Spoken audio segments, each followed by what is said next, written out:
Welcome back to Knit Together with Kim and Jonna. I'm Kim. And I'm Jonna. And here we are for episode 11. I know. I Back, can't believe it. I know. Back and pick up every stitch. I was even looking back at our last episode to see where I was on my Dingley Dell and realized that it wasn't episode 9, it was episode 10. Yes. So good thing you're keeping track. Yeah. And technically, though, this is our, this will be our 12th month, but we skipped February due to illnesses, right? So we didn't have an episode in February, right? That was February? March? Whatever. Yeah. Fateful episode 5. Yeah. Which will never be aired. Exactly. Well, we just number the next one 5, right? Right. Yeah. So we have an extra episode. Secret footage. Oh, yeah. I think I already deleted it. I don't even think did you? Yeah. Okay, good. Yeah, I don't think it exists anymore. I don't ever have to worry about that surfacing. No. Yeah. No. But we talk about it in episode 5, the real episode. Well, the second episode 5. Right. So if you want to hear a little bit about it, you can go watch. Yeah. So if anybody's new to our channel, we do have a lot of new people, right? Yeah, a lot new of to watching. Mm-hmm. We do film in our favorite local yarn shop, Pick Up Every Stitch, and the owners are Felicia and Karen, and they are here in the back room hanging out. And we're so grateful that we get to do this. Mm-hmm. Yeah, it's really fun. We just walk in here and there's this beautiful set, some beautiful yarn, and Yes. yeah, beautiful samples. Unfortunately, I buy something almost every time I walk in the door. Well, I bought something last time I was here, so no. I have blinders on. Well, I was here yesterday and I bought something. So. Besides your pink yarn? No, it was actually just my extra pink yarn. Oh, and I picked up, I wasn't even going to talk about this. See, I'm making that noise again. Sorry. Now I hear people say it. I mean, I hear people do it, so Yeah. I don't feel so I don't know why I do it. That's so weird. Yeah. Anyway, I watched Paula's mYak Wild Rose Cal live. You were on too, right? Yeah. With Tracy. And I bought yarn to make one. I mean, nice. who knows when I'll do it. I have the yarn at home. I'm not going to participate in the Cal. You bought the Tibetan Cloud? Yes. Mm-hmm. In a navy blue. I didn't bring it. In a navy blue and a light blue because I have a blue faux fur coat that I love that I wear in the winter. So it'll be really pretty. Nice. Anyway, so are we going to get right to what we're wearing and then just intersperse our other things throughout? Sure. So I am wearing, I know you're all going to be shocked because we don't usually do this. Sorry. But I'm wearing my Freya tee by Florence Spurling. Florence Spurling. I decided to wear this at the very last minute. I was just going to wear a blouse, but I wanted to wear knitwear. And I wore this in episode 7, I think. And in episode 7, only one flower had petals. Mm. And then right afterward, I finished it. So I'll insert pictures of the finished object here. But if you want to hear all the details about it, you can go back to episode 7. I'll link up above, I think. And I did use mYak Kupa in the color Avalokita. Is that how you say it? Goodness. I've never heard of that. I think that's what it was called. Oh. And then the mohair to make the flower petals was from my trip to France to see my son and his wife and my 2 grandchildren.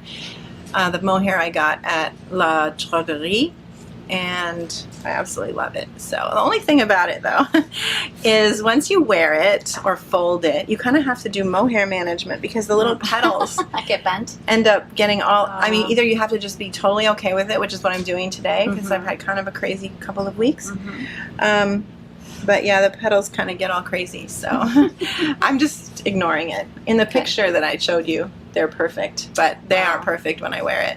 They look nearly perfect. It looks fine, right? Yes, it looks Who cares? With all the other stuff going on in the world, who cares if my petals are perfect? Right, exactly. So that's my Freya tee, and I absolutely love it. Again, I don't know all the details. It's also in my Ravelry because, do you remember way back in episode 1, I didn't even have one single project on Ravelry. I know. But Jonna convinced me to put things on Ravelry. Well, you're such a good note taker. For me, it is kind of a place where I keep notes. So I use it for that too. And I keep notes in my trusty Knitter's Planner, which I'm going to talk about a little bit more later. But I have all the notes written down. I just never put them out for the public to see. And I think when you do the show notes, which, by the way, the show notes are always... Tell them where to find the show notes. I never can below the video. They're in.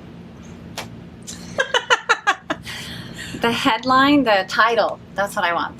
The title of the video. At the end of the title, there's the word more, M-O-R-E, 3 dots. Click on more, and then the show notes. There's a big drop down. And Yeah, you'll see it. exhaustive show notes, I must say. Yes. So why were we even talking about the show notes?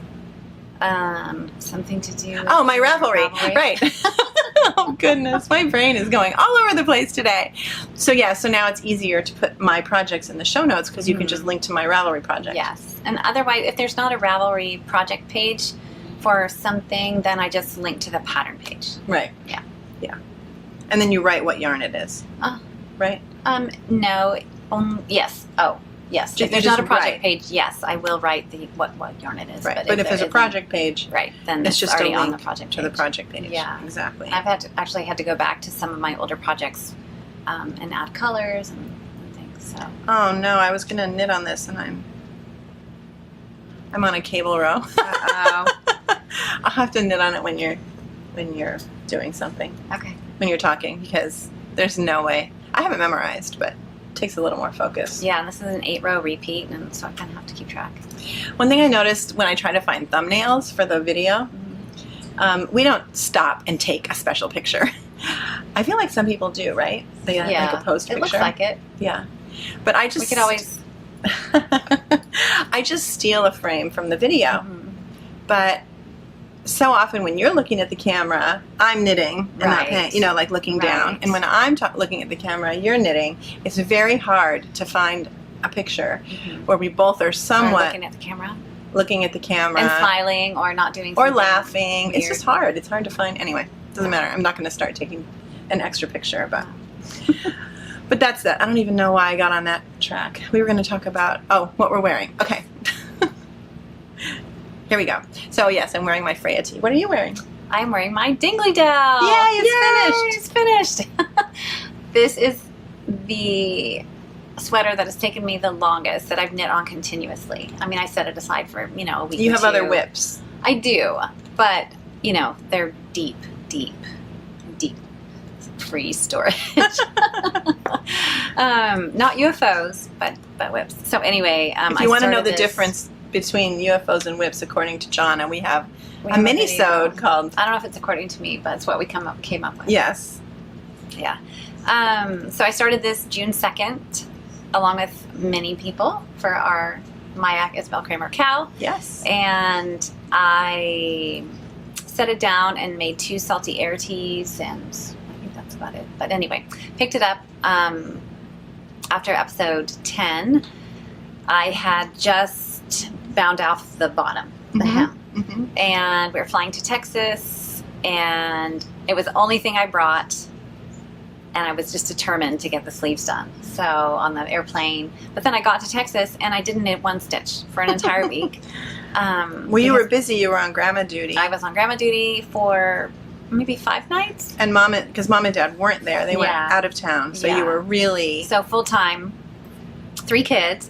And I have to say that, I have 3 children also, but it was such a joy to just hang out with them and, do laundry and find all the little socks and match them up and make beds. And they're like, oh, Mimi makes our beds. That's what they said when my daughter got home.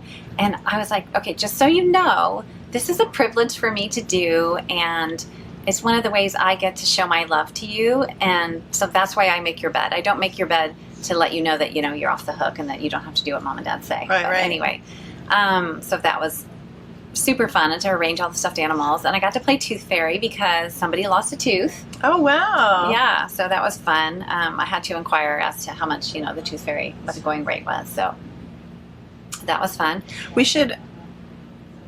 Should we record that again in case there's kids in the room? And say, spoiler alert. Oh, right. Well, I have an in with the Tooth Fairy, and so the Tooth Fairy was... No, I don't know how you're going to manage that one. Just skip the Tooth Fairy thing. No, it's okay. I wonder what people in other countries do. Do they have a Tooth Fairy? I don't know. So here's the deal. My grandchildren are deathly afraid of the Tooth Fairy, and so they don't leave their teeth under their pillow. And I'm thinking to myself, why did I leave my teeth under my pillow? Why was I not afraid of the Tooth Fairy coming into my room and sneaking under my pillow? but they leave their teeth on Mom and Dad's nightstand. Oh, okay. Yeah, so they Well, maybe that's why the tooth fairy doesn't come when Mom and Dad are out of town, because so that's why you had to help out. Good try. But anyway, I got to do tummy aches and runny noses and bad dreams, and it was a really fun week. Grandma heaven. Yes, I loved it. And I actually bought my granddaughter Eleanor a little sewing machine. So fun. At Hobby Lobby, which is a big box craft store in Texas. And there was one purple Janome sewing machine left. Janome, how do you spell that? Janome. Okay. I think it's a Japanese brand. Oh, nice. And it was like half off. Yeah, so we had a great time. And we sewed, and my 8-year-old grandson did a little sewing, and it was just, it was grandma heaven. Oh, sorry, I was supposed to be talking about what I'm wearing. That's okay. Okay. You were talking about it because you were able to knit on your Dingley Dell on the airplane. And that's about it. I did no other knitting while I was there. Oh, partly because the kids were obsessed with solving the Rubik's Cube. I know, and I thought, I'll never be able to solve it. It's just beyond me. But I can solve a Rubik's Cube now, and so can the kids. So that was really fun. So that was kind of a fiddly thing to do with your hands. It kind of takes the place of knitting in a way. Right. It's very relaxing. Because you took kids to games. You probably already said that already. But you took ballet and dance and soccer and football. Nice. Yeah. And I also went to McKinney Knittery out in McKinney, Texas, which is an absolutely beautiful store. I talked about it once before in more detail. It's a half yarn store and half fabric store. And if you're in Texas, it's a must-see. So I ended up buying some fabric and a gift for a friend. Was Ginger there? Birthday. Yeah, Ginger was there. She was teaching a class. The owner. Yeah, she was teaching a class, so I didn't get to chat with her much, but I did chat with some of the other ladies who worked there, and they helped me pick out fabric for maybe something to go, a skirt to go with my Dingley Dell. What else did I get? I think that's about it. I got some quilting fabric because I went down this Japanese rice bag rabbit hole. And in fact, I met a viewer at McKinney Knittery, and she gifted us these beautiful project bags that she made. Because we talked about this in our mYak show and tell, but I don't know that we made it clear that she made these. Yes, she did. And they're beautiful. And I looked up, I can't remember now what it's called in Japanese, the Japanese rice bag, but I looked it up why it's called a Japanese rice bag, and they're traditionally, they use small bags like this to carry their rice to the temple. Or, Which made me, I often tell people that but this is mine. I love it. My heaven is going to be a bowl of buttered rice. I'm just going to dive into it. Oh, me too, with salt and pepper. Buttered rice. Me too. That's my comfort food. So thank you, Patty. Yes, thank you. I love mine. I'm using it for my project. They're beautiful. I use it all the time. But you decided you want to make your own. I did. So I've made a few. Oh, I made this one. It's lovely. I actually have a skirt made out of this. It's Essex linen. And I had this in stash. What's the name of this flower? I see this flower I think it's a lotus in flower arrangements all the time. Is it a lotus?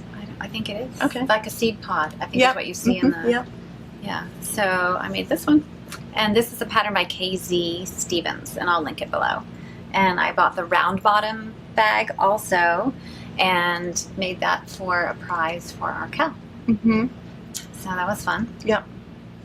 Back to my Dingley Dell. It is knit in. I'm so glad though, because whenever we say, "Oh gosh, we got so off track," the viewers always comment. You guys always comment, "Oh, we like it when you get off track," and if you don't like it, you don't comment, and that's awesome because then we don't know. Right. So when you put in the what's it called? The timestamps. Start the Dingley Dell right now. Okay. All right. This is my Dingley Dell, a pattern by Isabell Kraemer that I knit for our cow. And I knit it in mYak Baby Yak and Silk in the color Parvati. And Isager provided me the mohair support. And these are numbered. So this together made this beautiful fabric, which I love. And it's so furry. I've talked about this in every episode since I cast it on. So I won't go into too much detail. But I did, so this pattern is, the sample is striped. I chose not to do the stripes. And the sample does not have mohair in it either. Right. So I decided to make a fall/winter sweater. Mm-hmm. And also I made it long sleeves instead of short sleeves. So I followed loosely the no frills, what's it called, pullover or no frills sweater? Sweater, sleeve decreases. So they're the same as my no frills. Yeah. Yeah. And I talk a little bit about my ribbing technique, which was new to me in episode 10, which is the combination knitting. Mm-hmm. So I'm using the Eastern Pearl. But I think my ribbing turned out really neat. And that's always, if you go back in all of our episodes, I'm always like complaining about my untidy ribbing. So I'm feeling I'll never go back to regular ribbing. And I just normally use regular ribbing because I really don't care. Well, no, that's not true. She is a really tight knitter. And so your stitches are always really tidy, I think. And I don't pull on my yarn to make sure that the yarn is only the circumference of the needle like you do in between stitches. Oh, okay. Yeah, so sometimes I have some wonky purl columns. Okay. But I don't know why I'm holding this because it's only garter stitch. But anyway. Because it's a needle. I love it. And it's not really cool enough to be wearing it, but we have the air conditioning on. And I'm super happy with my thrifted wool baggy pants. I gotta take a picture of you. You look adorable. Oh, thank you. Yeah, so fun. So, we're going to be wearing this to Rhinebeck, yeah? Yeah, I mean, if it's too warm, we can just throw it in our bag and throw it on for a picture. Anybody, if you don't have to wear it to Rhinebeck or Wallenfolk, but throw it in your bag, I guess. One thing I forgot to mention is that I knit the body 11 inches from the underarm, which is about 4 inches shorter than the pattern specifies. Okay. Yeah. Great. So, and you love it? I do. Great. That's the first time I've worn it. It's beautiful. Yeah, I love it. My husband said it was blue. I definitely think it's on the green side. Greenish gray. Yeah, which is not something I typically wear or have in my wardrobe, but I think it looks great with gray. I love it. So, yeah. And so technically that's your finished object. It is. Yeah. So both what I'm wearing and your finished object. Yeah. So I only have one finished object this episode. What other finished objects do you have? I did a lot of sewing, which means I don't have a ton of knitting to show. That's okay. Sewing is, I think people love the sewing. I do have one whip. Okay, nice. So you want me to just do my my PSSO? Yeah. So I finished my PSSO by Helga Isager. PSSO, it stands for Pass, Slip, Stitch, Over.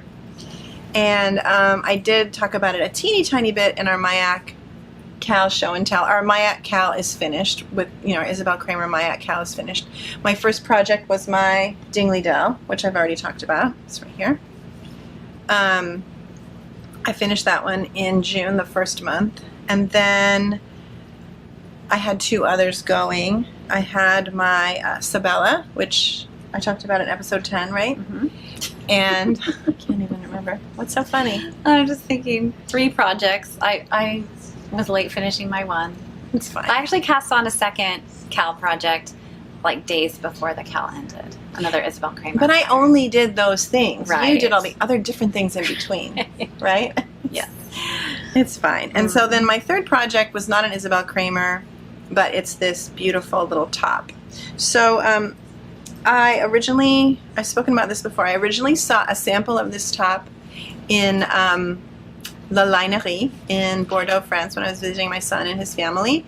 And Marie-Line owns that shop. She's lovely. We're like glasses twins. We're fun and funky. And I saw it, and I didn't buy it because I bought yarn for a different sweater when I was there.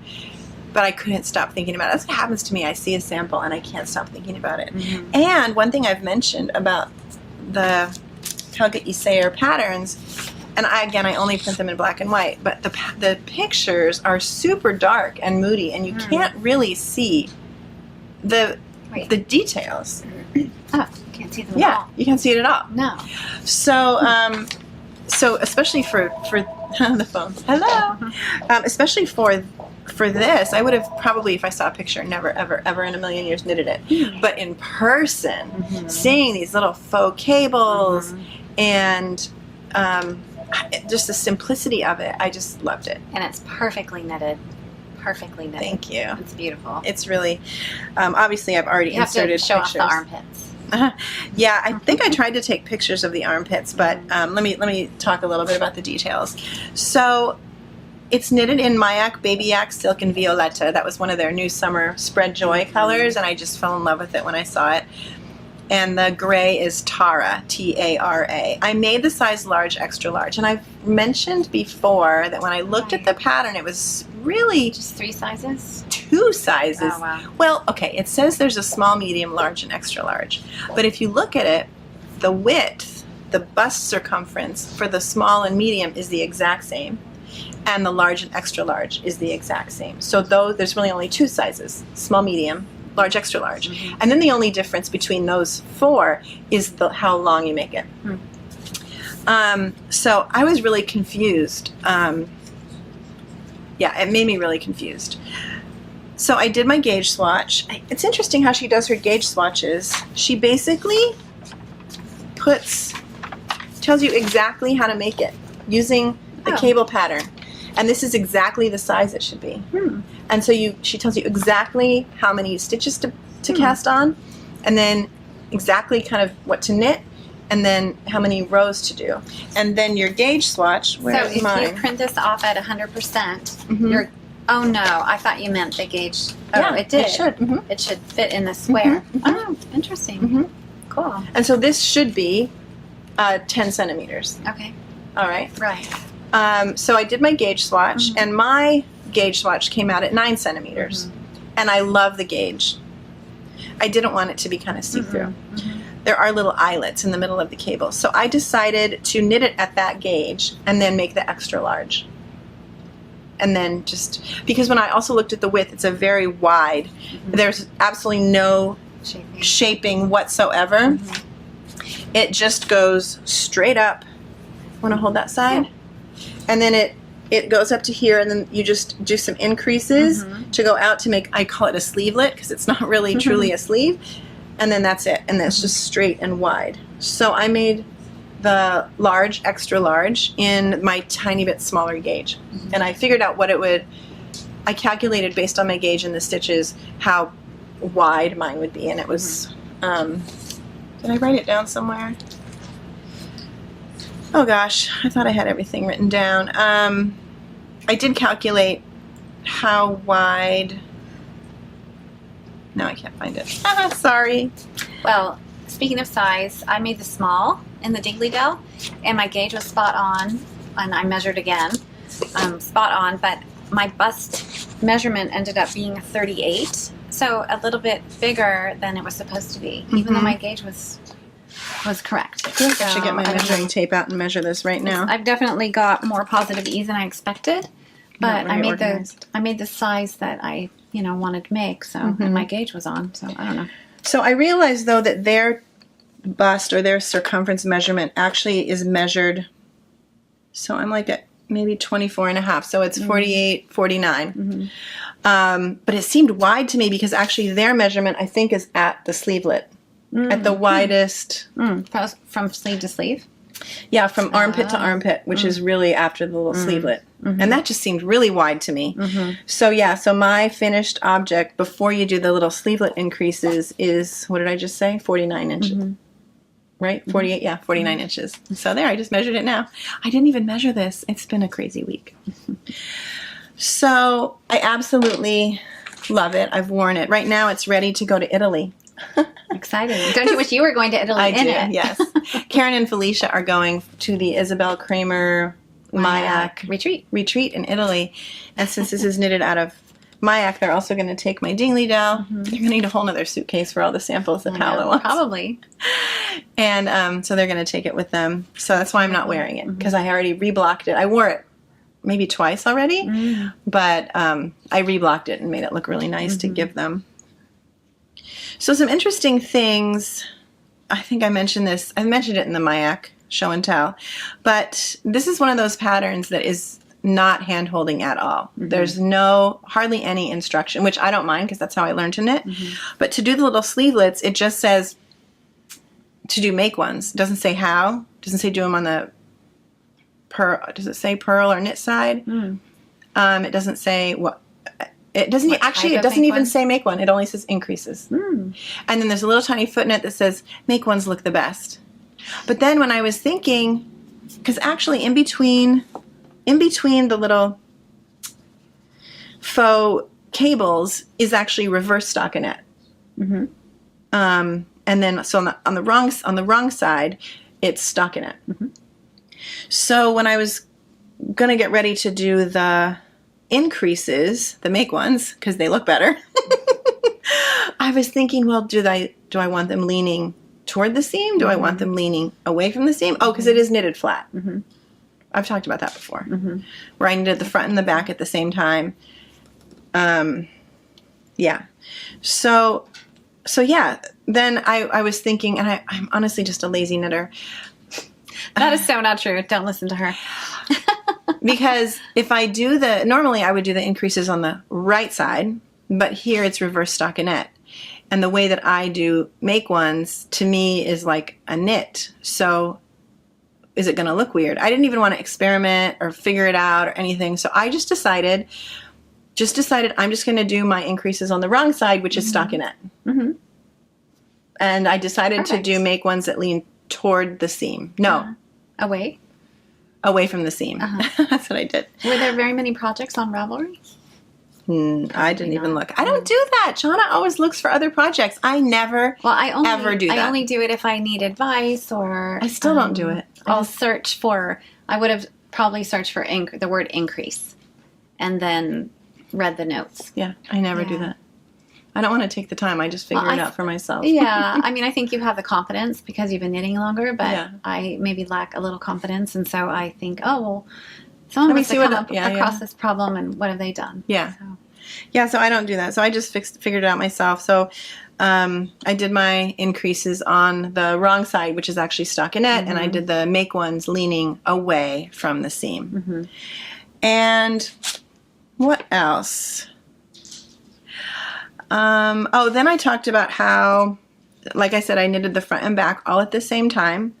So what I do, someone asked how I take notes and all this, because when I'm knitting, so what happened then after I did, the increases are fine because the front and back are identical until you get to the V-neck divide. They're identical. Back and front are completely identical. So I'm just doing the same thing across the back, and typically in a pattern you knit the back first. So when I orient them on my needles, I always orient them with the right side facing and I knit the back first. Just because in a pattern, if I'm looking at the instructions, the back is going to come first in the instructions. And it's usually simpler because there is no V-neck and there is certain things that aren't in it. So when I orient them, I have my first cast on is the back, my second cast on is the front. And one thing I realized this time, and I mentioned it earlier in another video, this time I put stitch markers connecting my back and front together just below where I was knitting. So that when I've done this before, sometimes I knit across the back and then I accidentally turn and knit across the front and I don't realize for a couple rows, especially on a circular needle. Sorry, because the rest of the knitting is down on the bottom of the circle, the cable. So I stitch markered with those little ones that look like a little safety pin together so that when I got to the end of the back, I knew, oh, there's the front. I have to knit across the front. And I did that when I was knitting 2 at a time socks because they kept sliding apart on my needles, and I was worried one would, when the loop Maybe on the that's magic where loop, I heard it from. The loop would collapse and the whole sock would just... I heard it from you, yes. Yeah, my 2 at a time socks that'll never be finished. Which is not my hint. I must have gotten it from somebody else. Yeah, that's so smart. Yeah, that's where I got it from. Yeah. So I realized that I could use it for this, and it worked perfectly. Oh, good. Then when I got to the V-neck divide, then I had to really have notes because it wasn't that simple. So in my notes, I use my trusty, people were asking how I use my knitter's planner. I love my knitter's planner. There's a whole bunch of things in here I don't use. There's a bunch of different options, different cover options, different layout options. I have pages with a whole month. And then after that, behind that whole month, then I just have graph paper. But some of them have a traditional Monday section, Tuesday section, Wednesday, like that. There's also the option to start on Sunday or Monday. I have mine starting on Sunday, but that's just an option people can have.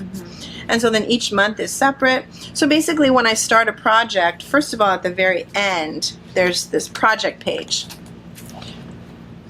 So every project is on here that I've started, even my Amina and my, my flower blanket isn't on here because I didn't transfer it from last year. But I put the date I cast on, even if I'm just swatching, I put what it is, who it's for, and there's all these little columns: yarns chosen, needle hook size chosen, tools organized, made, blocked, gauge swatch, knitting in progress, ready for finishing, block completed, gifted. So it's fun, and so I put the date I started and the date I finished it. So like, for instance, I have to pick up my Amina. What page is it on? Because I started it. I usually, if I'm starting it on August 21st, I go to the page of August 21st and I start it. Then if I put it down at the bottom of that page, I'll say, continue on October.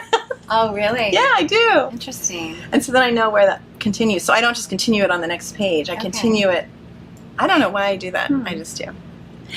But anyway, so if I want to go back, and when I do go back and work on my Amina, I'll look in here and see what month I started it, and that's where the beginning of the notes will be. And then you follow your breadcrumbs. Yes, I follow my breadcrumbs, exactly. But anyway, so when it gets to, there's a whole bunch of other things in here. Oh my goodness. There's a little pocket in the back, and that's where the things I'm working on, I folded the pattern and put it in the pocket. But anyway. Did you want to mention the affiliate link? Oh gosh, I might as well. And a discount? Yes. Yeah. There's a couple things to announce about this. Okay. So, first of all, we got an extra one. Well, I got an email to order my 2023 Knitter's Planner, and that will be my 5th, I think.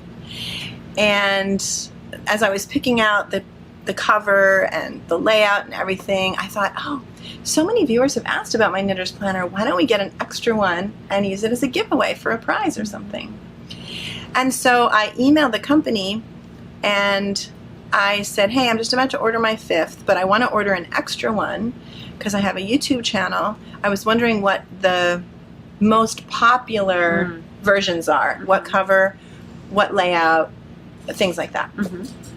So she told me, and then she said, but you know what, we'll gift it to you. So we have a giveaway in process, which I'll talk about in a second. But the prize will be the Knitter's Planner. Awesome. Isn't that cool? It's a nice prize. It's a nice prize. And anyway, then she also offered us an affiliate link. Yeah. We're going to be an affiliate, a Knitter's Planner affiliate. So from now on, if you want to order your Knitter's Planner, there will be our affiliate link everywhere. In the show notes. Right, we're going to have it everywhere. Yeah. Are we going to put it in our Instagram link in bio? I mean, sure. we can put it everywhere. So. Yeah. And our link tree. Yeah. So if you order a Knitter's Planner from there, then, I mean, we'll get a little kickback from it, right? Which is nice. And there's a 10% discount right now. Yeah, right now until the end of October, we have a coupon code. Yeah. Kim and Jonna. Kim and Jonna. Yeah. All one caps. I think everybody does that anyway. Kim and Jonna. For 10% off. For 10% off through the end of October. So thank you so much. I've been communicating with Lorinda. And I thought she didn't really know who I was because I didn't say, oh, I'm Kim from Knit Together with Kim and Jonna. I just don't like to do that.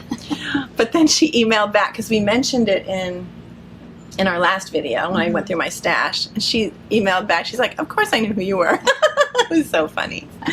But anyway, hi Lorinda, thank you.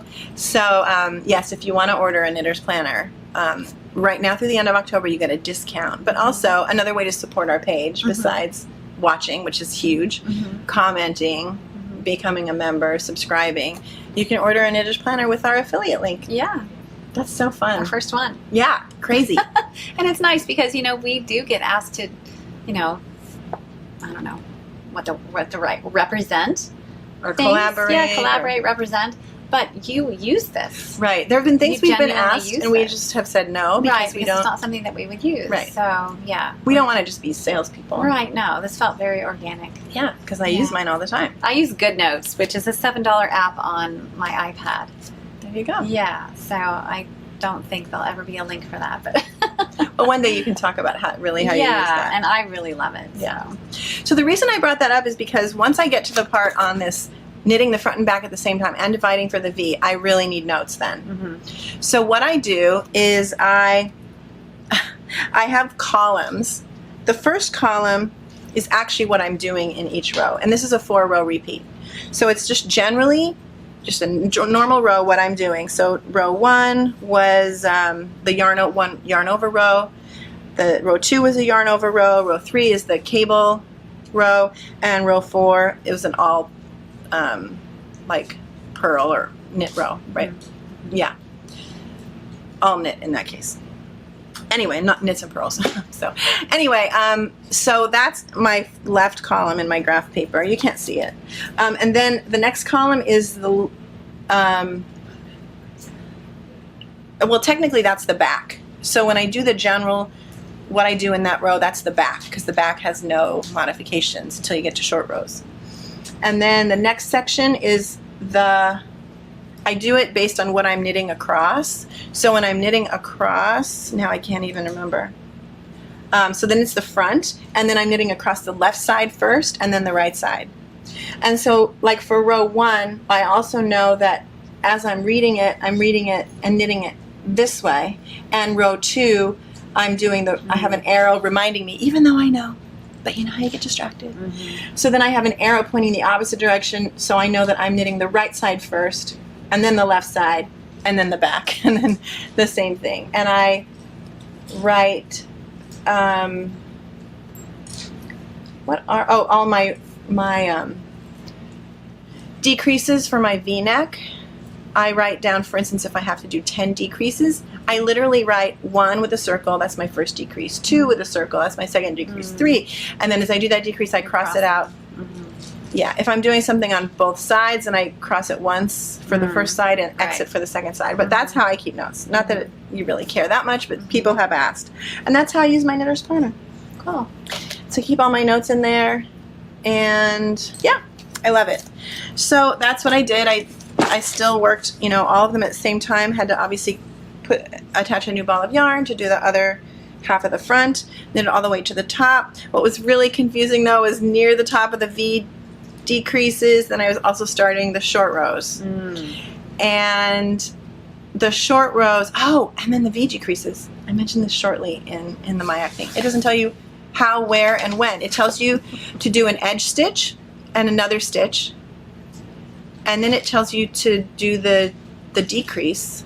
I think it does tell you to do on one side and knit 2 together, the other side an SSK. But what if you're resolving your cable right there? If you don't resolve the cable, it just is going straight. To me, it didn't look right. So I had to experiment. What I ended up doing, because the cable is 3 stitches, so what I ended up doing is doing the decrease with the 1 stitch, and then I resolved the cable only over the 2nd stitch. So at least it looked like it was going that way. But it was like a lot of figuring out. So yeah, there's really not that much instruction. You kind of have to do trial and error and see how you like it. I love how it looks right now. But so you see, it's beautiful. The cables. See how they resolve themselves? Yes, it's just your knitting is perfection. I said that before, but then I had to start the short rows. Remember, I had a question about the yarn over short rows. Oh yeah, did you watch a video for that? I did. I watched a few videos. Okay. And now I can't remember. I think the pattern said, and I misread the pattern. That was another thing. When I talked about it. That's someone like you. Yes, but I hadn't done them yet. But you read through the pattern ahead of time. I thought it said, so you do your yarn overs as you do your short rows. I'm not going to explain the whole thing. But I hadn't heard of them. I had only heard of wrap and turns, and I had only heard of German short rows. But there's yarn over short rows.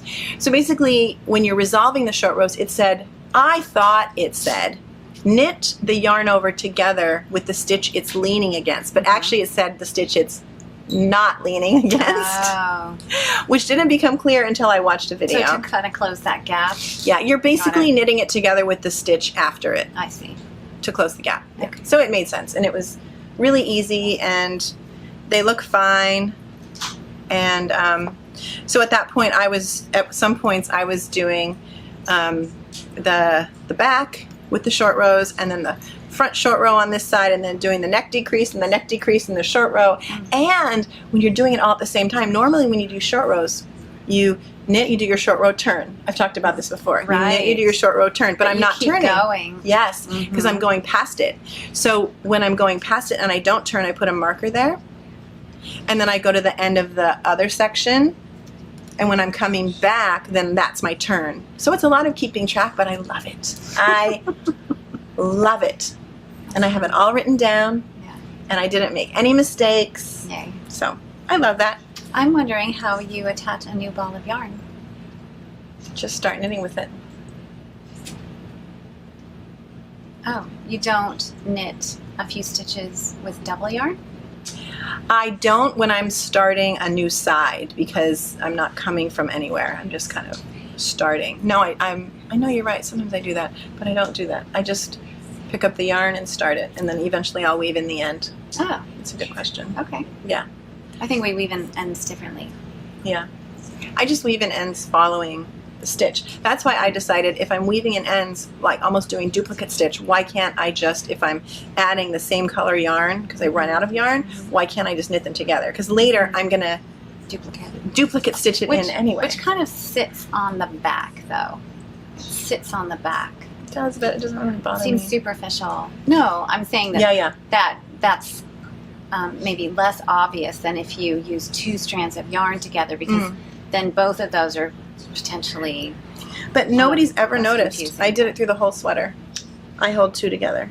Oh, you did hold two I together. did on Oh. these. Okay. Not. I thought you meant just when I did the extra. Oh, no. I mean, in general, when you attach a new ball of yarn, you usually knit like 3 stitches with the In old this one, yarn I and the did- new yarn together. Mhm. Yeah. In this one, I did the reverse stockinette between the cables is 7 stitches, so I did the center 5 stitches. Oh, okay. And can you tell anywhere that I did it? No.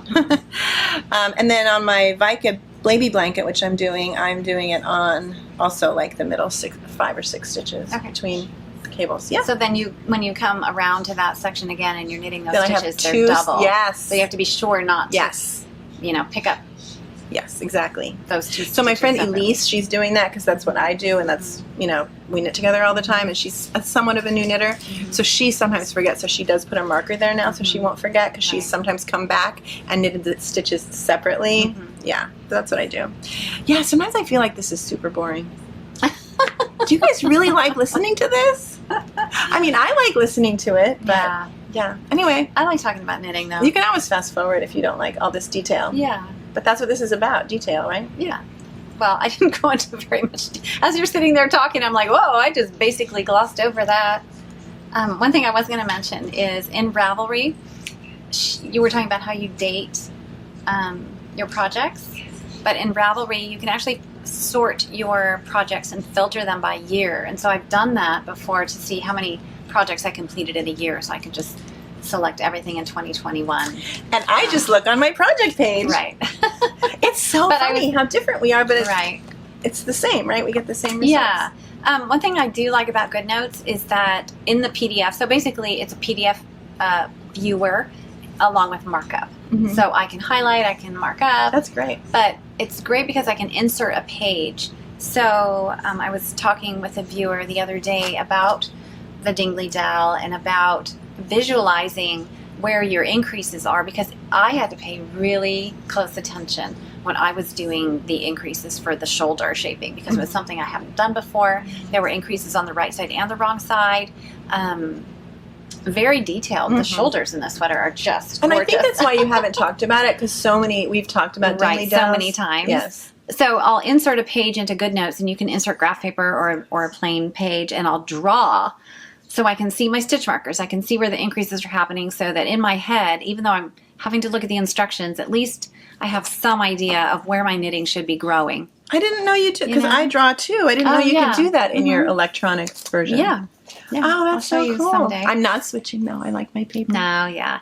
So another reason I like GoodNotes is that it's on my phone, my iPad, and my computer. So if I always have one of those devices with me. So if I'm like, oh, I wonder what I did on that sleeve, and I could just look at it quickly. So, that's so- yeah. That's so cool. I know that Ray, I think Kevin and Ray from Needles at the Ready use GoodNotes. That's both. how I heard about it. So Yeah.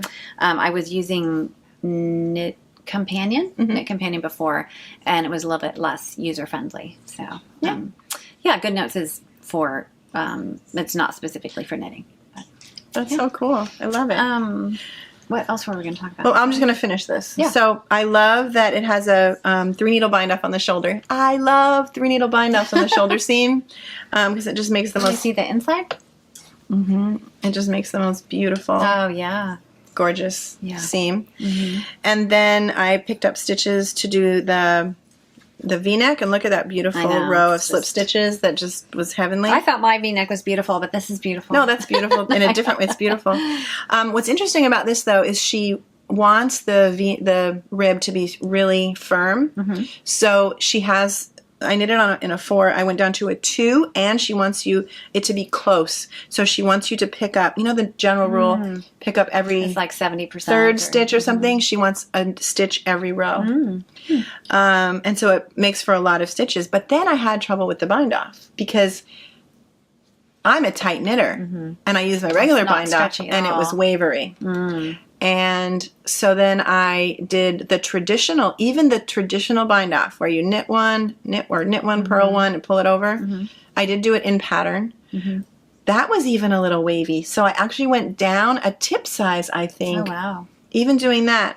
So it's a firm bind off. firm. It's not stretchy at all. But I think that's good for this yarn. Like I can't put this on with my glasses on. It's a V-neck. I can get it over my head, but it's snug, but it sits beautifully once I have it on. And then the same thing with the rib on the sleeve. Same thing, pick a stitch up for every single row. And in this, maybe this one I didn't actually go down a needle tip, but this one was really wavery. So I had to go down a needle tip size just for the bind off.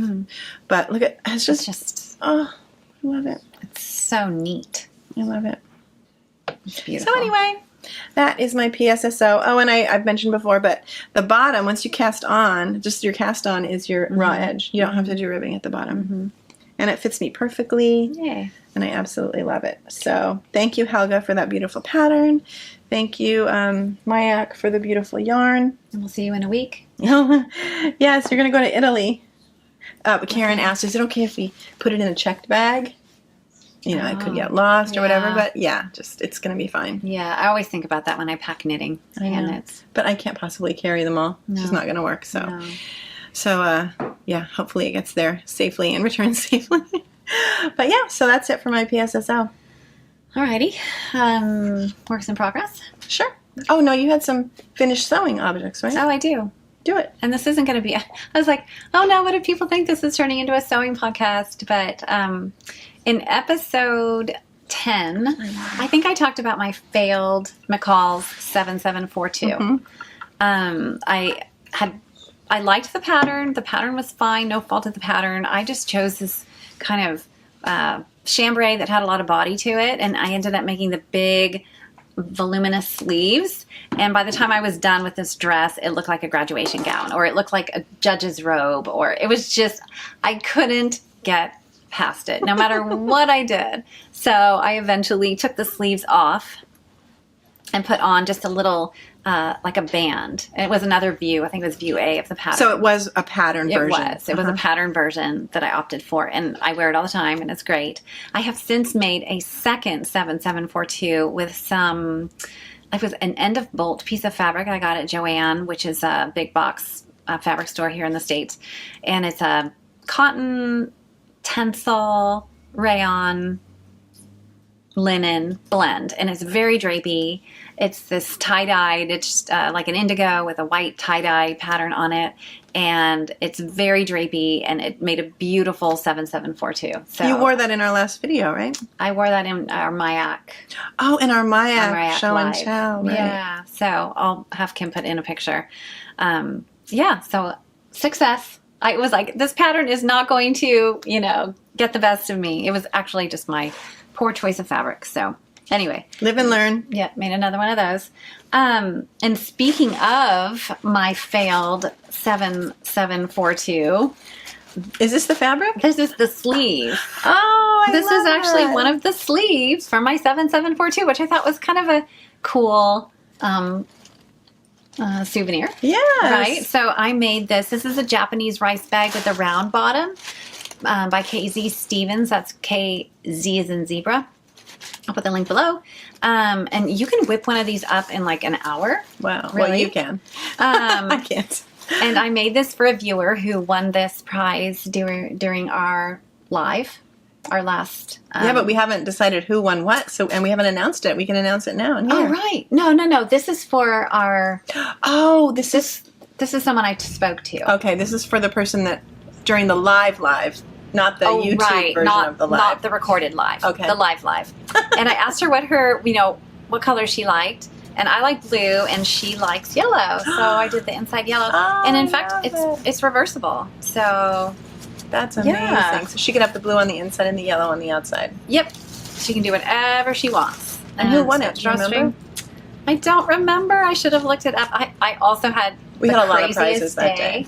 Yeah. So it's my dad's 89th birthday on Friday, and we ordered him a Barca lounger. And he is the happiest man on the planet. A Barca lounger? A Barca lounger. When's the last time you heard that word? I've never heard it. It's a recliner. It's a brand of recliner.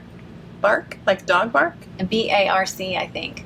Oh, okay. Yeah. Never heard Anyway, we ordered him a leather recliner. Oh, nice. And it's just so cushy, and it arrived literally as I was walking out the door to come wow. film. And so I forgot my show notes. I forgot, to look up who I made this for. But yes, I will put this in the mail. We didn't mail everything yet, right? No. The last thing, because, we just didn't yet. Yeah, we're waiting on some packaging, so sorry about that, but I'll get those in the mail next week. And so is that all the sewing? Oh, I made this one for myself. This was actually the first one I made because I thought, and this is the square bottom. I just wanted to, So that one you said is a round bottom? Uh-huh. Can I see the bottom? Yeah. Did you show the bottom? Mm-hmm. Oh, so cool. Yeah, neat. And this is the 8-inch square bottom. Another KZ Stevens, just the square rice bag. I love it. And I have a skirt made out of this, I think it's Essex linen, this lotus pattern. And then I just had this kind of orange chambray that matched perfectly. Matches perfectly. I think I bought this to make masks I love during it. the pandemic. And Remember when we used to make masks? I know, I didn't make any orange masks. Why I did that, I don't know. But yeah, so I love it. And inside here is a whip. Nice. I think that's it for finished sewing objects. Okay. Did you make the rice bag for the next prize that we offered for the No. YouTube recording? Oh, No. okay. No. When you got here, that's the one I thought you said you made, but you made that one. Yes, I made that one specifically for that viewer who likes yellow. Okay. But we have members of our channel, and if you'd like to become a member, you can click the join button and watch a video about what it means to be a member. That you don't have to worry about clicking the join button and You're not automatically joining. You're not instantaneously a charging member. your card Exactly. or something. So for our members, we have a private Facebook page. So if you're a member, go ahead and email us, and we'll send you a link to our private Facebook page. And it's just an easier way to communicate and to post pictures, because in Ravelry, I don't like the way the conversation is nested, or it's actually not nested. So I have a hard time with that. I love Ravelry for what it is, but I think Facebook is friendlier for chatting. So I saw someone make a Japanese rice bag in the cutest dog fabric. She lives in Ireland, I believe, and I was like, I need that fabric. And so I eventually found it on Etsy, and I found it on Walmart.com here. Oh, wow. So I ordered 2 yards of that. So maybe the next viewer who gets the prize, if you don't like dogs, let me know. But it is so beautiful. Well, let's just do the drawing right now since we're talking about it. Okay. Yeah. So we had some technical glitches with our mYak live show and tell.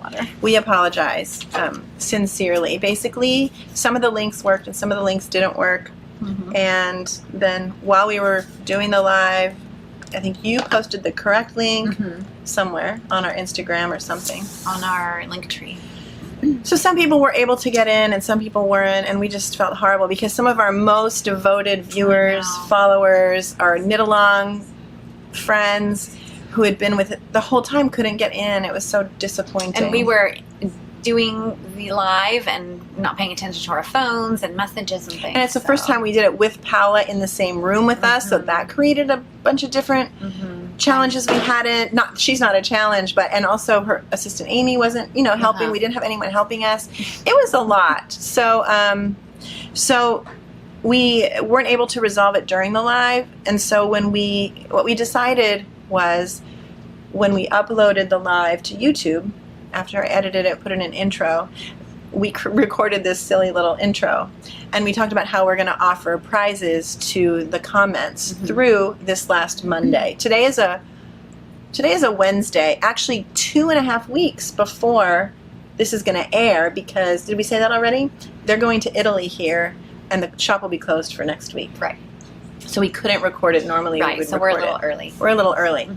But this last Monday was when this giveaway ended, and we haven't announced the winners yet. And actually, by the time this airs, we will have already contacted the people and told them. But we're going to... Kim, it's like, I can't remember if we're talking about so hard. Future, the past, present time. Right. So Paula felt horrible, too, about the link. So we have 4 prizes that we're giving to the viewers that commented below that video. The giveaway's over by now, by the way.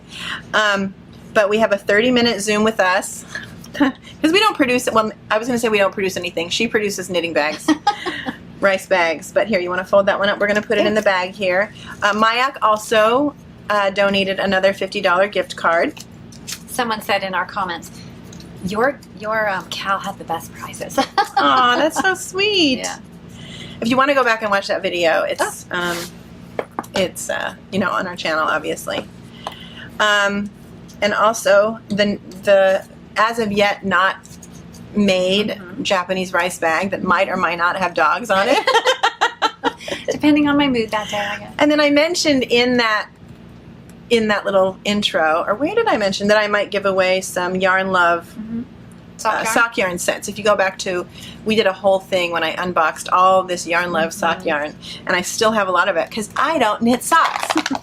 We did a giveaway for that. So whoever wins that, then I'll have them email me, and I can even take pictures of the sock yarn I have left, and they can choose what they want. Cool. Isn't that fun? Yeah. So we're going to announce them now, but they already know.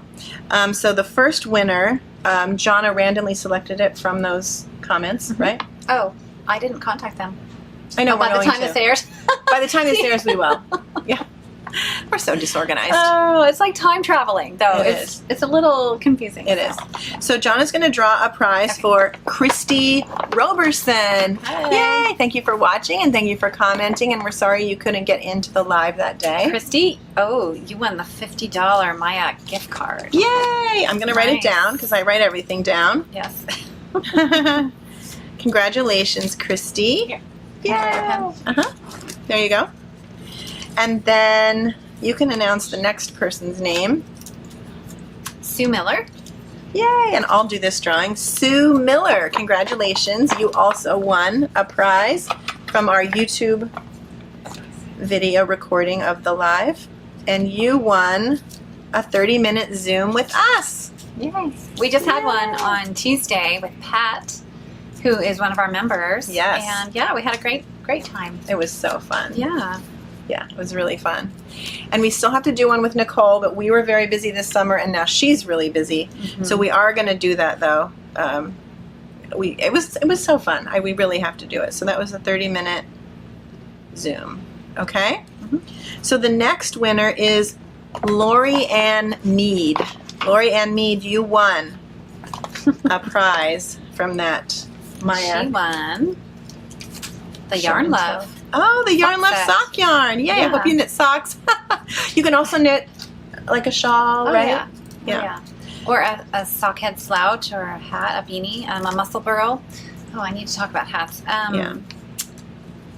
Speaking of socks, my sock update is that I am now knitting one long continuous tube. So I cast on the ribbing, knit the tube until I run out of yarn, and then knit the other ribbing for the other sock, and then I'm going to do completely afterthought heels and toes. Oh, nice. Yeah, because it just invariably you're at the I have to turn the heel, and you're in the car, or So Yeah. that's my new strategy. New strategy. There you go. Yeah, and you get 2 socks at once. Nice. So a friend of mine bought me a book that I'll show maybe on a future podcast when I actually get the sock tube knitted. And just techniques for doing true afterthought heels and toes. Cool. Yeah. So we're actually giving away 4 prizes. The last prize is going to Klaska Longford. Yeah, and I obviously have Did I never say that met her, correctly? I don't think, but she is definitely a faithful viewer, I think right from the beginning, fan. So she is getting, the only thing left in there I is know, it's the Japanese rice bag. Japanese rice bag.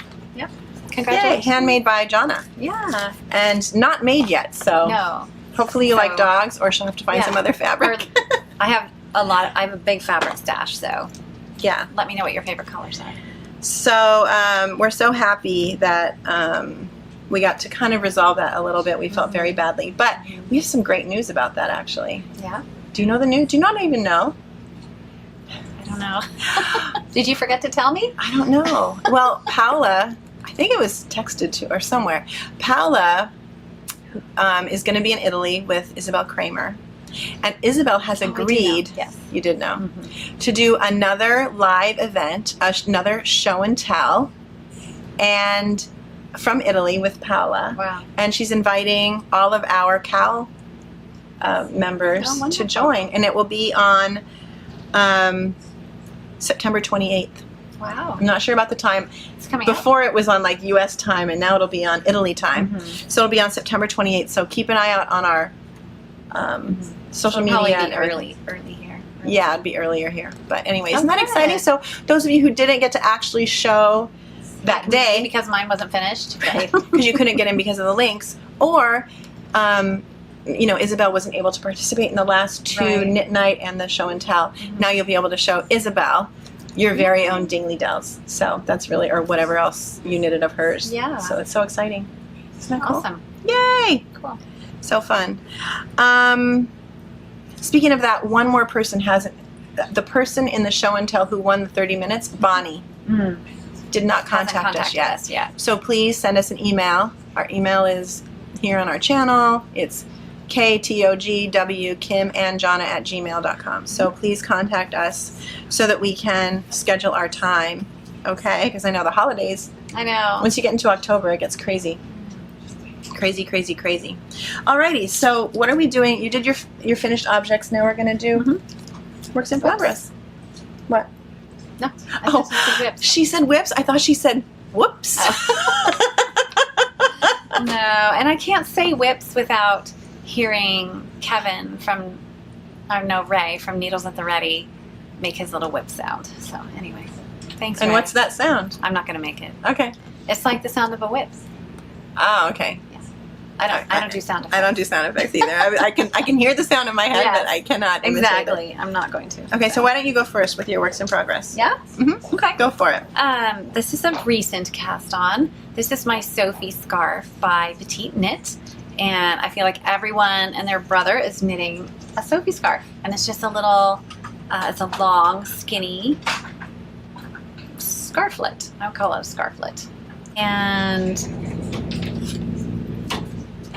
someone compared it to an ascot. I don't know if an ascot is an actual garment accessory or an ascot is the way you tie it. I think it's actually how it's shaped, because that's how you make it into that. Well, this is just a long, skinny scarf. You make increases on one side as you knit it. It's in garter stitch. And Kim was fascinated by this I-cord. Just today. I just saw it today. And She's never knit an I-cord edge. As you're go. knitting. Right. I've done applied I-cord and I've done I-cord bind-offs, but I've never done an I-cord as you're knitting along the edges. Yeah. Beautiful. So it's nice and finished. It's really beautiful. Yeah, and I came in here, thinking about making this. I had to pick up some other yarn, and I wanted something to wear with my Dingley Dell. And, of course, Felicia had this in mind. And I just thought, well, this is lovely. It's gorgeous. So this is the Amelia and Philomene. Must be French yarn. And this is in the colorway L'Océan des Oliviers. It's 100% merino. It's fingering weight. It's not superwash. It's non-superwash.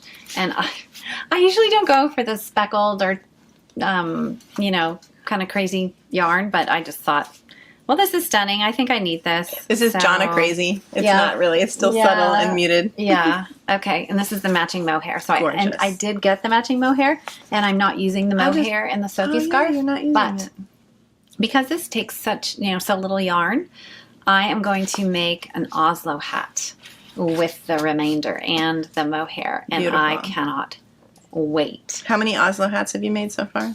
A lot. 3 or 4. Mm-hmm. But this Oslo hat is for me. I have never made one for myself. So I am really excited. And speaking of hats, the row 1 yarn little minis that we got, the little mini bundles? Mm-hmm. I was thinking, what a great use of that yarn to make a muscle burrow hat by, it's a pattern by Isolde Teague. And very popular pattern. But I just thought, how fun would it be to use all of those mini skeins to make a hat? So that's also in the Is a muscle burrow? Muscle burrow, I think. Is it started from the crown? Because I once posted something that I was starting a project, and I said, any guesses what I'm making? And a few people actually said, muscle burrow hat? You start at the crown and end at the crown, and then it slips inside of itself. Oh, so it's double knit, but not double knit. Mm-hmm. It's like, oh, wow, that's so cool. Yeah. So you knit the lining. It's like a lining in a way. Mm-hmm. Oh, that's so cool. And the pattern comes with a spreadsheet, so you can use any yarn gauge, any needle size. You start your knitting, and it actually becomes your gauge swatch, and then she does all the calculations for you, how many stitches to increase to, and how long to knit it. So, wow. Yeah. I cast it on, but I had DPNs, and it just was a little fiddly because you cast on 2 stitches on each DPN, and it was like, rocking back and forth. So I'm going to do it on Magic Loop, I think. Yeah. That's what I would do. So, so that's one whip. whip, and I have another whip, but go ahead. Okay. So I mentioned this before because I had swatched it. I am making a baby blanket. My brother's friend is going to be a grandfather again, and he's surprising his daughter. It's her first baby. Mm-hmm. So he wanted me to, she has no idea that he asked anybody to hand knit a blanket. Oh, wow. So I came in to pick up every stitch. First of all, I saw when we did all the stuff with our cow, I saw Isabell Kraemer's Vaike Shawl. And there's one right here. And I wore this in our Right, you did in our very first kickoff video talking about the yarns and patterns. And it's half is, part of it is cables and part of it is stockinette. And so I saw these beautiful cables and I thought that would make, and I think one of the viewers too said, that would make a beautiful baby blanket. And so I came in one day when I realized I had to make this and I said, do you have a yarn? I mean, I always use mYak, but I wanted something different, washable. Because I don't know if, a lot of people, I mean, it's a baby. Don't you want to just be able to throw it in the washing machine? Oh, for sure. So they suggested here at Pick Up Every Stitch, Long Yarns Aura, A-U-R-A, and it is 81% cotton and 19% nylon. So it is machine washable, and it is so soft. It's kind of a chainette yarn, it almost looks braid, actually. Yeah, it's a chain. It looks like a crochet chain. And I am knitting the shawl. So I did, not the shawl, a baby blanket. So what I did was where did I put my swatch? See, I'm so disorganized today. Oh, I know, I had it inside my knitter's planner. So because the shawl is triangular, right? So one side, let me grab it again. One side is straight, right? Like this. Oops, like this. Am I being helpful? There, yep. Okay. Like this. So this side could be the edge of a baby blanket. It's straight. But this side is increases. So I had to figure out how to reverse this side over here to make it look like it matched. So that it would have an edge that is straight. Because there wasn't one, obviously, in this pattern. Oops, my favorite part of this shawl is the ribbing. It's so beautiful, so right? beautiful. Which, by the way, I just did 1x1 rib. So what I did was I made a swatch trying to figure out how to reverse the edge, which I figured out. And to make a pretty edge, you know how you slip one on one side and knit it on the other to make a pretty edge. Also, I just used the size needle that's recommended for the actual yarn. Oh. And then I was able to measure the pattern repeat and figure out how many stitches to cast on. I basically wanted it approximately 30 inches by 36 inches. So I figured out how many pattern repeats I wanted, and then you know, how wide my edge is, and so that's what I'm doing. And it's really beautiful, and it's so soft. I recommend if you're going to make a baby anything, use... so soft. It is. I can hear Kristen Lehrer say it's like buttered kittens. Long yarns. I know in America we would say lang, but it's long yarns, Aura, A-U-R-A, and it's heavenly. I really highly... Only thing is, though, it's very slippery. Like on my metal needles, I cannot knit almost to the... I can't put it down if I'm near the end of a row, because it will just slide right off my needles. Oh, yeah, it's so slippery. So just a little tip if you're going to use this yarn, but it's really, really gorgeous. So, do you have any more whips? I do. Okay, I'm slipping. No, it's okay. Let me just show really fast. In case we have new viewers, I am usually a monogamous knitter. I've gotten a little bit polygamous. I knit a few things at a time now, sometimes. Depends on how complicated they are. But I only really have 2 other works in progress, other than my 2 at a time socks, which I'm never going to finish. I'll finish those for you. One of them I'm going to finish now. It's my project that stays home. I brought it out of the house today, but I normally don't. It sits on a tray. You can go back and look in a previous episode and see, or I'll put a picture in now of it on the tray, because it's in Tarja. And it has all these little bobbins. I do have it with me, but it's the Amina sweater by Sylvia Watts Cherry out of this worsted book, this knitwear collection curated by Amy Gilles. And I saw it last year at Woolen Folk. I saw the sample in the Amy Gilles colorway, because Sylvia Watts Cherry did like a pastel-y colorway, but the Amy Gilles colorway is heavenly. I'll show you in just a second. And so I'm knitting that, and I pre-ordered the book because it wasn't available yet at Woolen Folk that day, and I bought the yarn that day from Brooklyn General. And so that, I did already knit the back. This is knit in pieces.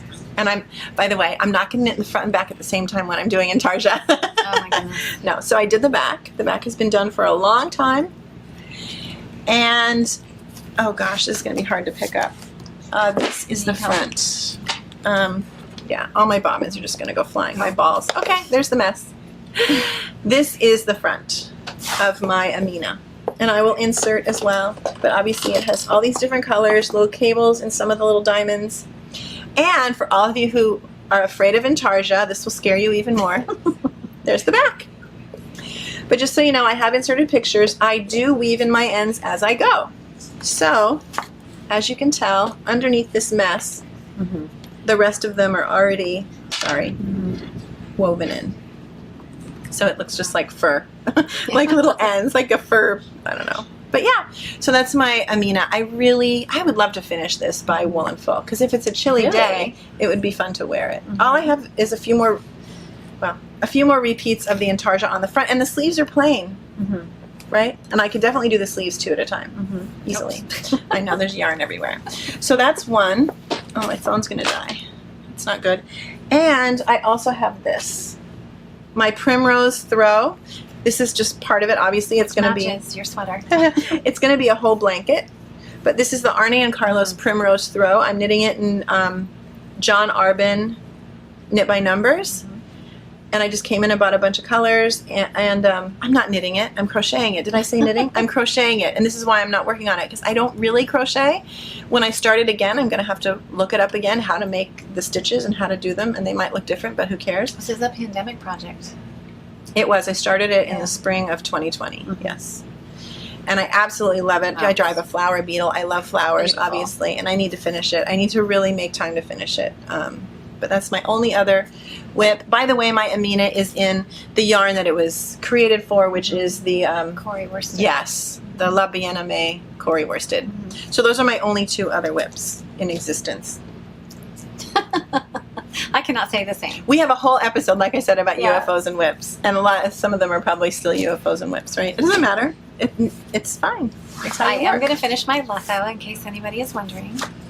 And I have a classic turtleneck that I definitely will finish, and my current mood shawl, which is definitely still a whip, but in it, one that has been put away. So the one that is taking up all of my time now since I finished my Dingley Dell is my Emsworth vest by Isabell Kraemer.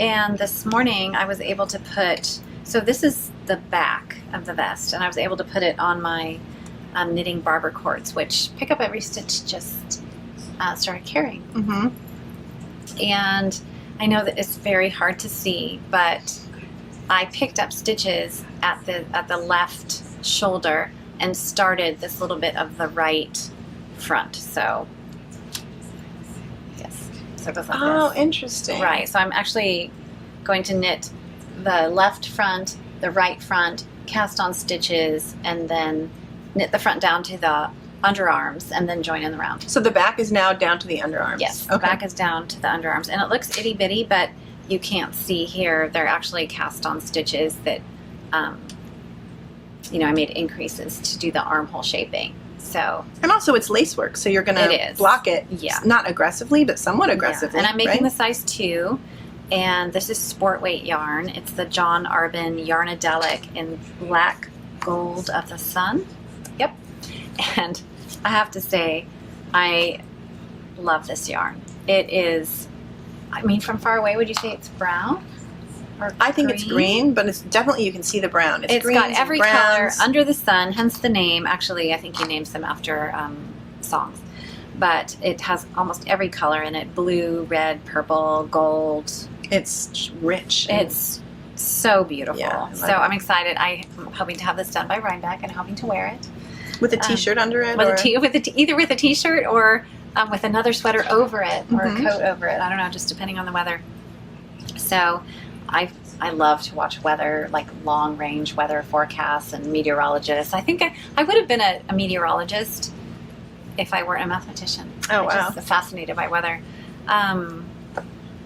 And supposedly we're supposed to actually have a real winter this year. So fingers Yay. crossed. We both love to have fires in the fireplace. I just got my and firewood delivery. I know. I might have to come borrow some from you. I do have Do it. some from last year, but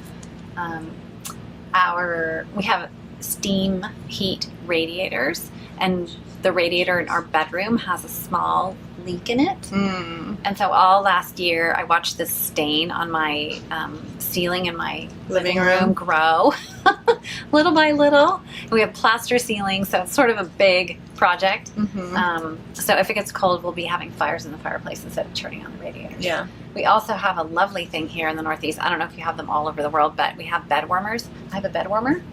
It's like an electric blanket, but it's actually just a mattress cover.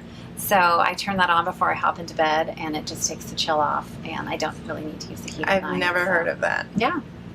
Best thing ever. I thought you were going to say you had like a little We have them on all the metal beds. thing and put coals Yeah. in from the fireplace. No, I used to use like a hot water bottle, which are hard to find. Why was I searching for a hot water bottle for one of my grandchildren? An ear I think? infection or something? Yeah, maybe. Tummy ache. But no, we have bed warmers on all the beds, and they're That's so neat. epic. So yes, this is my Emsworth. It's beautiful. And I cannot wait to join in the round.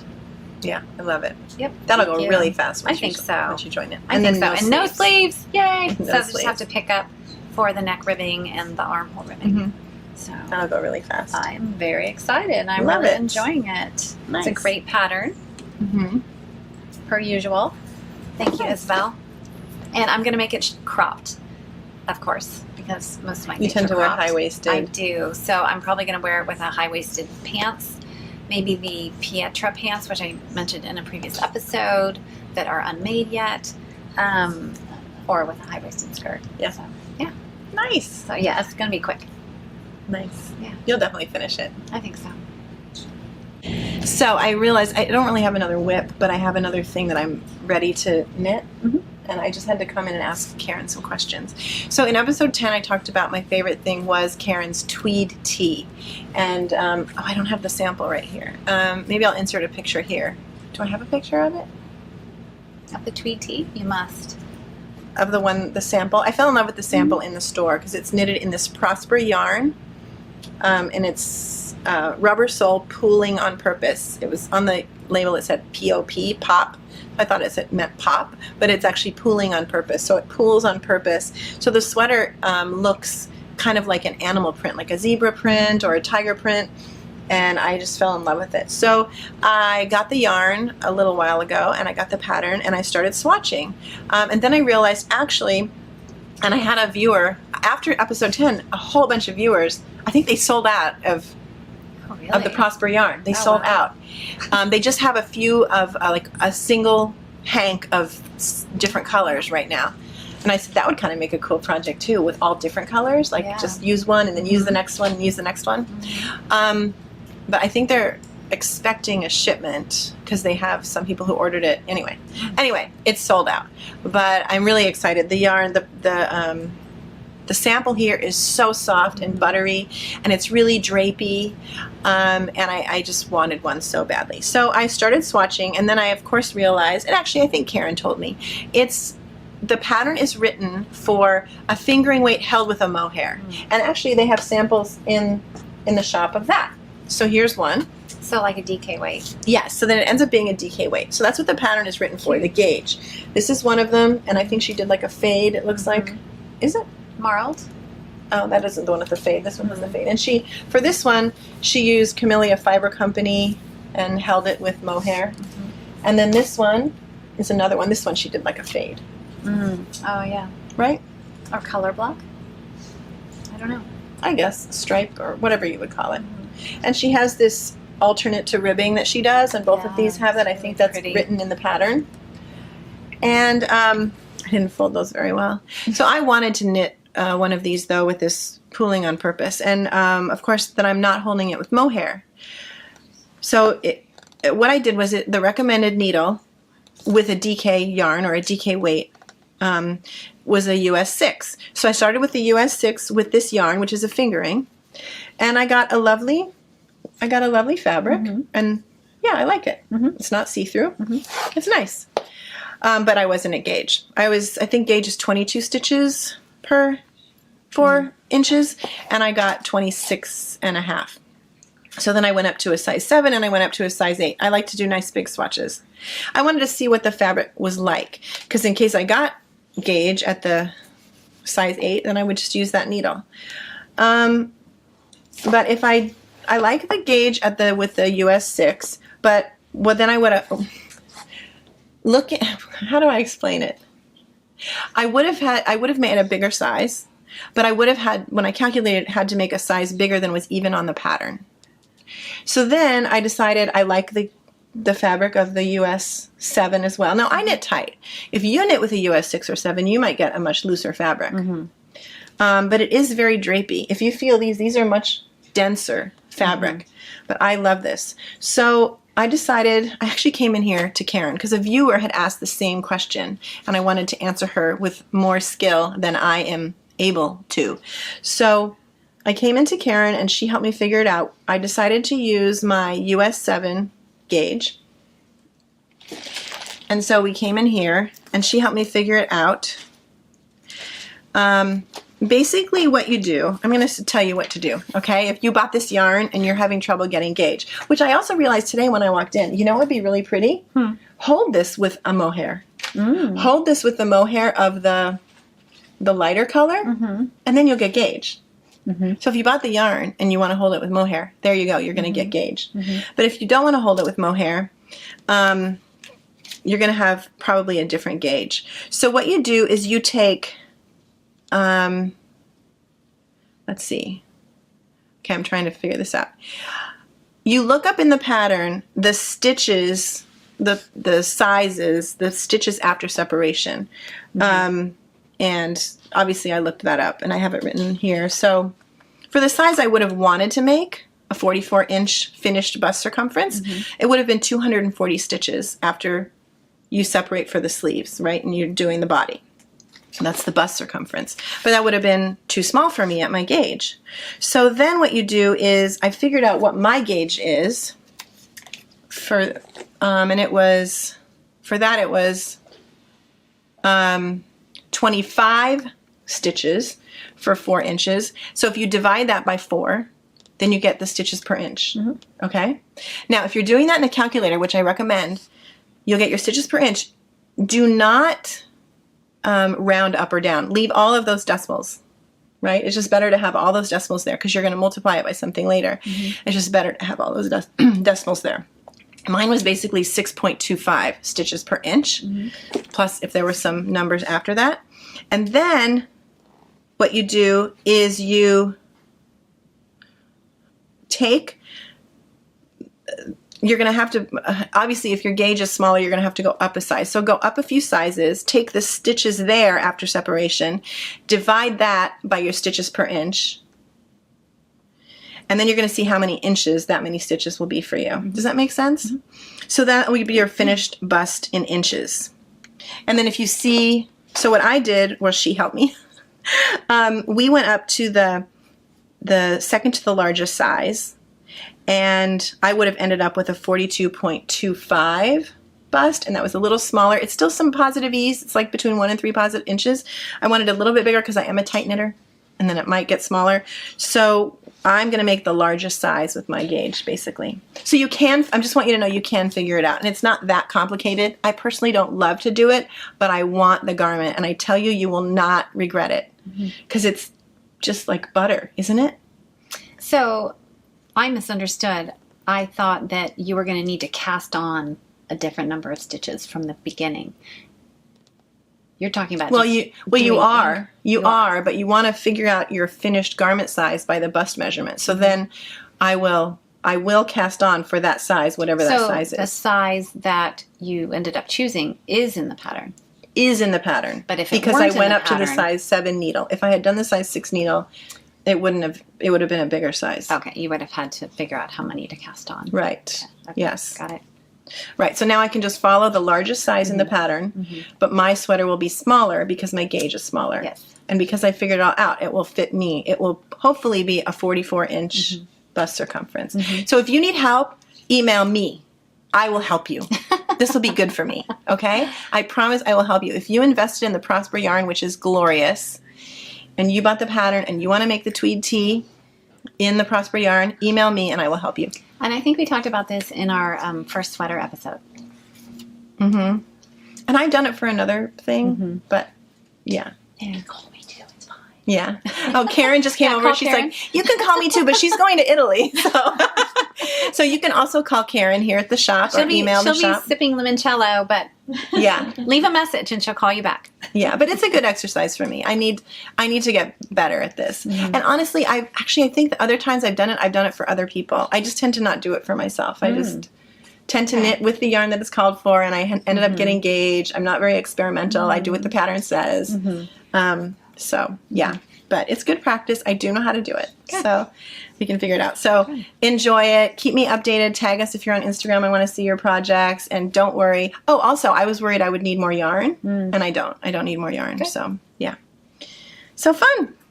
Because I'm doing long sleeve too. Okay. Her original tweed tee pattern is a short sleeve pattern, but I'm choosing to do long sleeves. So that's it. That's my only other, technically not a whip because I haven't really started it, but I was just here yesterday to ask how to do it. And that's it. Yay. Okay. The air conditioning keeps going on. Do you hear it? Oh, yay. It's actually pleasant in here. Well, you've been wearing your Dingley Dell the whole time. Yeah, it's a little warm outside, but so Kim asked me if I had a favorite thing, and I told her I had too many to mention. So, but one thing I have been dreaming about, and this is a very popular pattern, the Easy V by Caitlin Hunter. Kristen Lair from Bull She just is starting one, right? Cast on, and unlike this V-neck where you start at the back and you knit flat until you, actually this one you knit flat until you join under the arms after the V.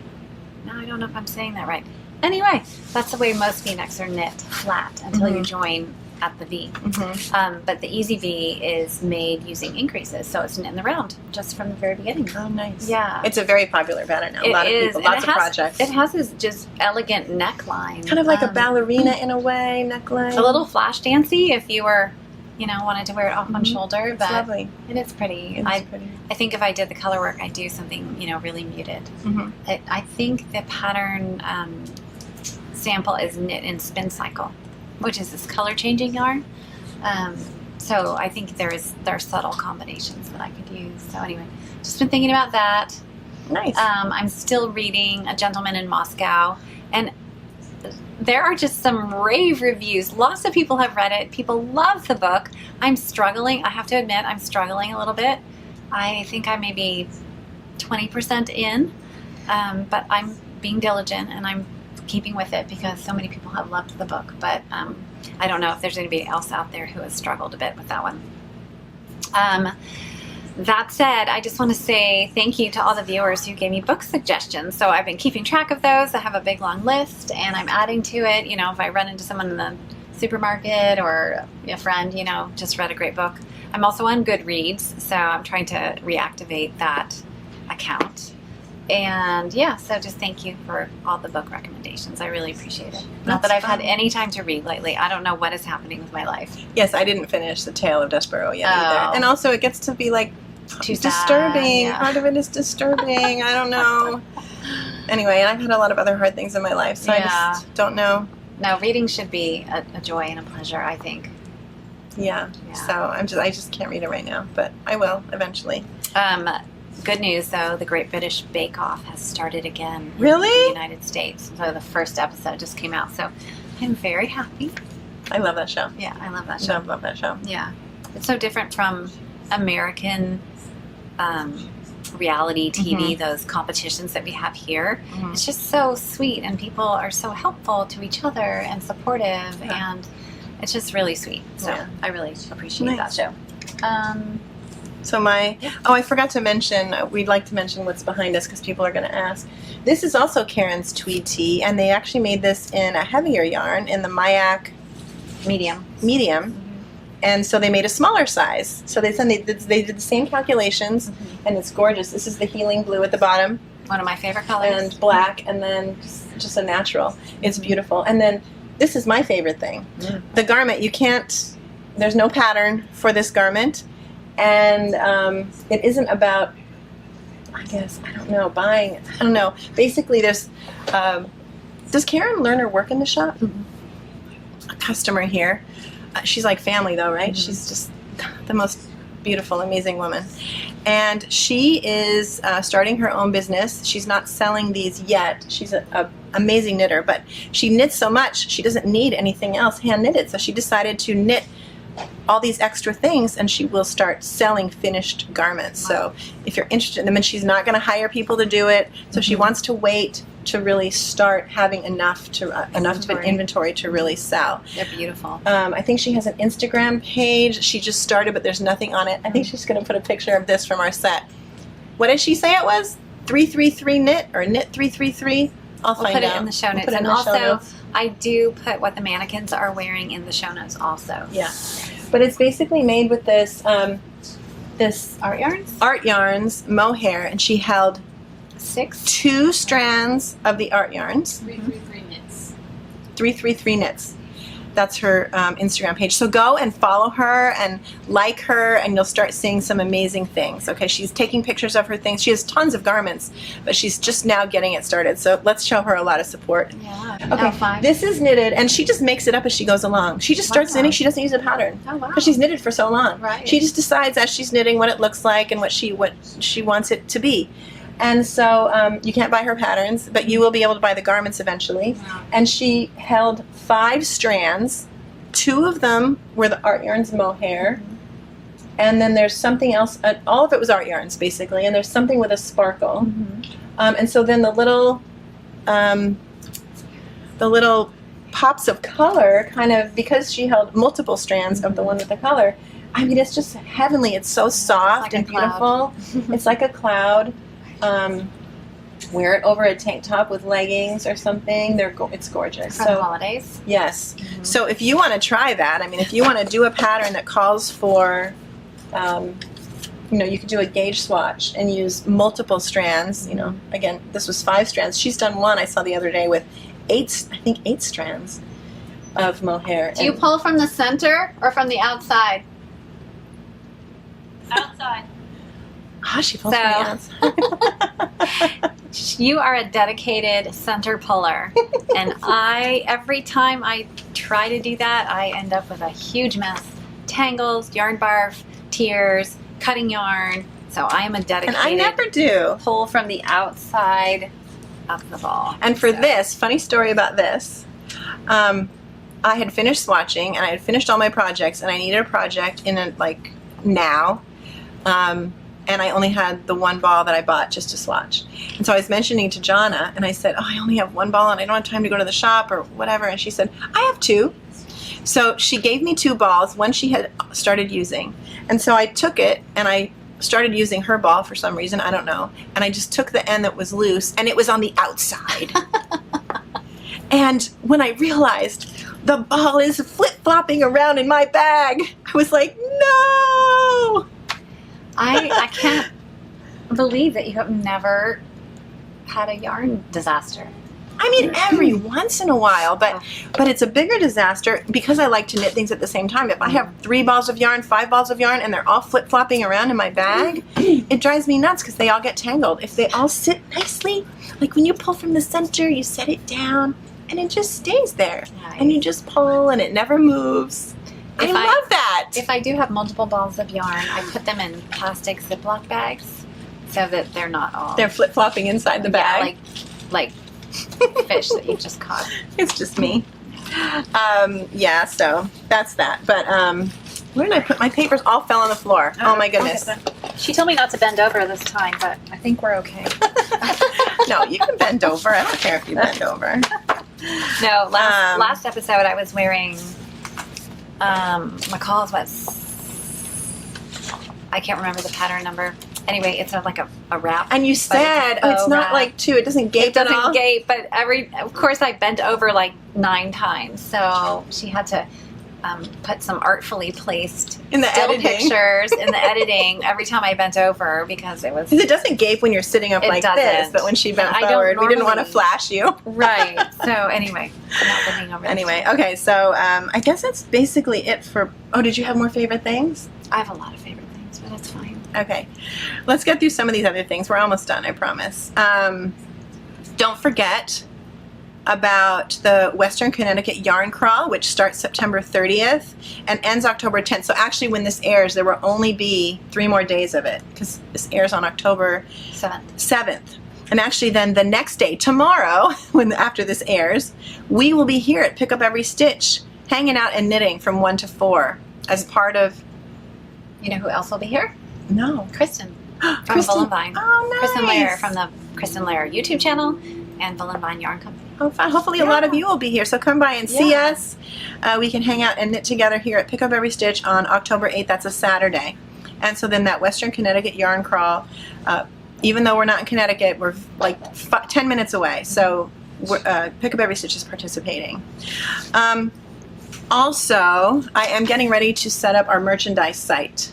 So we might make another extra little video, which will have already aired for the end of September, to announce the opening of our merchandise site. I want to at least get a mug on there, a tote bag, a t-shirt, maybe not a lot of things to start with. And we're also going to do that little video at the end of September. It will truly be a mini-sode, like a teeny tiny little announcement video talking about the merchandise site and also our exact plans for the fiber festivals. Okay. Right. Right. So I don't remember if I already talked about my next project, the video about my next project. I did a video about my 14 stash yarns with what's it called? With patterns. And so the votes are going until the end of the month, but even just looking now, it looks like Here Comes the Sun is going to win. And by the way, the viewer who did recommend that to me, I always forget to write down her name. It's Jennifer December, so thank you. But all the viewers think it looks like me. Here Comes the Sun. Out of right now 762 votes, it has 322. And Decision is next with 70, and The Weekender with 44. And I decided, actually, after I knit the winner, I'm going to knit the rest of them in order of votes. And so I was thinking, actually, people have said, oh, I want to knit that too, or oh, I want to knit that too. So what I'll do is set up a Ravelry page for each sweater that I'm going to knit, and then they won't be official knit-alongs. Look at you. I'm going to set up a Ravelry page. Or a thread. Okay. And then they won't be official knit-alongs, but we can knit the sweaters together. So if somebody wanted to knit the Weekender, then we can do that. And you're going to do it with me anyway. And you can do that too with the things if you want the things you're knitting. But yeah, so it's definitely fun to communicate. You know what I do on Ravelry is suppose, the Emsworth, for instance, you can filter all the Emsworth projects by made by friends. So I can see which viewers have made the project I'm working on. Oh, that's so cool. Yeah. Yeah, that's so cool. So one more thing, I got this comment when I talked about how when I was blocking my sweaters on vacation and I put them in the lake and they floated. The Makery San Jose sent me this comment. It was so lovely. My Scottish granny said to tell you that wool floats and was used in fishermen's knits with specific family cables and knots. So if the fisherman was lost at sea, the wool sweater could ID the lost soul. The fisherman's cable sweater that would float to shore had a family cable and knotty pattern that was created for each fisherman family. Isn't that cool?